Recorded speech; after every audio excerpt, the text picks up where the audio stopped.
We want to take you back now to Capitol Hill, where Alex Wagner has been previewing President Donald Trump's speech to a joint session of Congress tonight. She is standing by with Democratic Senator Chris Murphy of Connecticut. Alex? That's right, Jeff Glore. I'm with Senator Chris Murphy right here on the Hill. Thanks for taking time out of big game day, Mardi Gras. Thanks for having us. Let's start first with what Democrats in Congress are expecting from the president this evening. Well, first, our hearts go out to those families. Hope those kids are okay.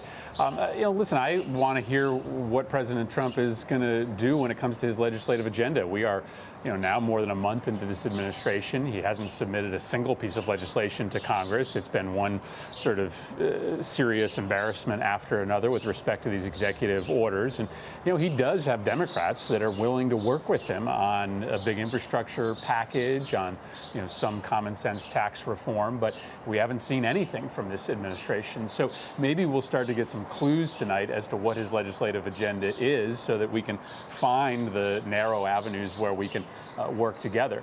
If it's just going to be another exercise in name calling, as has seemed to be, most of his first 30 days, then it's going to be a big disappointment. The president would probably say, well, you guys are the ones with the hashtag resist. Do you expect that Democrats will try and find common ground with this president legislatively? I continue to be open to it. The fact of the matter is, before he was even sworn in, he was going on Twitter calling Democrats clowns, right? Now he calls us all crybabies. I mean, he's not exactly reaching out in a meaningful way. But no, we're not going to be able to work together if it comes to defunding our public schools or discriminating against people based on their religion. We're not going to be able to work together to rip health care away from 20 million Americans, but we could work together to fix what's not working in the Affordable Care Act. We could work together to rebuild our roads and bridges, but we're waiting. We just haven't seen any real effort from the administration to work with us. All we've seen are these divisive executive orders that signal an unwillingness to really work together.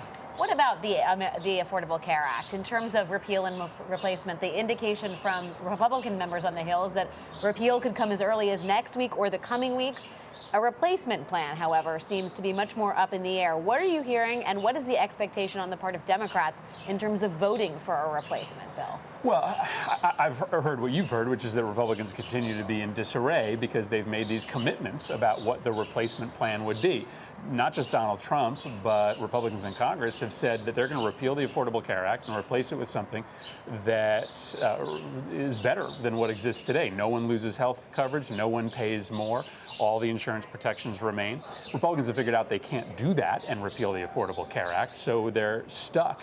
And from a Democrat's standpoint, we have to be completely clear. If they are going to break this, then they own it. They have to fix it.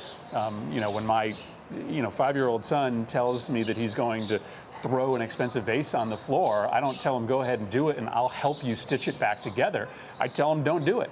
And the fact of the matter is, if they want to work with us on fixing this thing, we're there, but we're not going to help them put it back together if they dismantle it. So the attitude is, you break it, you bought it, as the sign goes in most antique shops. Because it can't be put back together in the same way. If you break this thing, if you dismantle the Affordable Care Act, we can't put it together in a way that makes it as good as it is today. Well, so if that does in fact happen, if the Republicans come up with a plan that is unacceptable to Democrats, to what degree will that poison the well for future pieces of legislation? And I mean specifically infrastructure, which is one of the few areas where there seems to be some bipartisan accord. Will Democrats work with this president, depending if he does something on the Affordable Care Act that is unpalatable to them? Well, listen, I'm going to work with him when he's doing something good for my state. So, I'm not going to have a political fit that disadvantages my state based on what happens on health care. Practically, sure, it makes it harder to work together if you've, broken relationships at the beginning of your presidency. But, I'm an adult, not a child, and I'm going to work with him if I think that anything he's doing is going to help the people that I represent. Let's talk a little bit about the president's budget, which came out yesterday, which does not touch entitlement programs like Social Security and Medicare. This president has been very clear on that. And it appears now that some Republicans in Congress are echoing that. I spoke with Republican Congresswoman Marsha Blackburn, and she said the president can take that promise to the bank. Right. Do you believe that entitlement programs will be touched by this president and a Republican Congress? Well, Marsha Blackburn has voted over and over and over again to dismantle Medicare, right? She has voted for the Ryan budget, which privatizes Medicare, which will cost seniors thousands of dollars more. So, Republicans didn't have a magical transformation. They still support measures that would radically change and privatize Medicare, and they have shown support for similar proposals for Social Security in the past. So, Donald Trump has a fight on his hands with congressional Republicans who have been in favor of privatizing Medicare. And of course, in the president's own budget, he guts other programs that support senior citizens and the recipients of those programs. So when you strip away funding for senior housing, when you strip away funding from senior nutrition, right, you're hurting the very people that you claim to be helping by preserving the Medicare and Social Security guarantees. If the president is to pass any major legislation, he is going to need Democratic support in the Senate specifically. Has there been any outreach from this White House to the Democratic caucus in the upper chamber?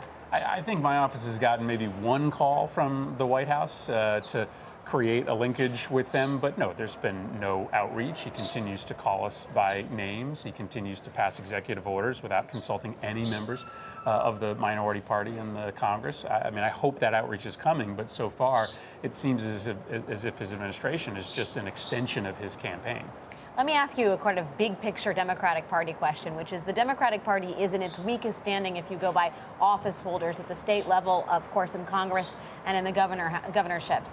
How much does that concern you for 2018? And do you think the party is taking the steps it needs to rebuild and regain power? I think it's a big concern. There clearly is a broad swath of American voters that Democrats have not been connecting with. And I think we've got to make it clear that we are a party of economic growth, job growth, and wage growth. And we've got to talk about the fact that the investments that we support in middle-class tax relief, in education, in scientific funding, are all about growing the number of jobs that are available to people and growing people's wages. We've got to make that clear in a way that we haven't in the past. And so we've got to make sure that our agenda isn't just about fighting Donald Trump, but about talking about the ways in which our economic agenda is about them. Donald Trump is putting millionaires and billionaires in charge of his cabinet, which are just going to exacerbate the problems of the middle class that exist today. We're going to have an agenda that's going to be about job growth and wage growth for those people. A lot of people will be waiting to see what the Democratic response is. Senator Chris Murphy of Connecticut, great to see you. Thanks for taking the time. Thanks, Alex. Back over to you, Jeff.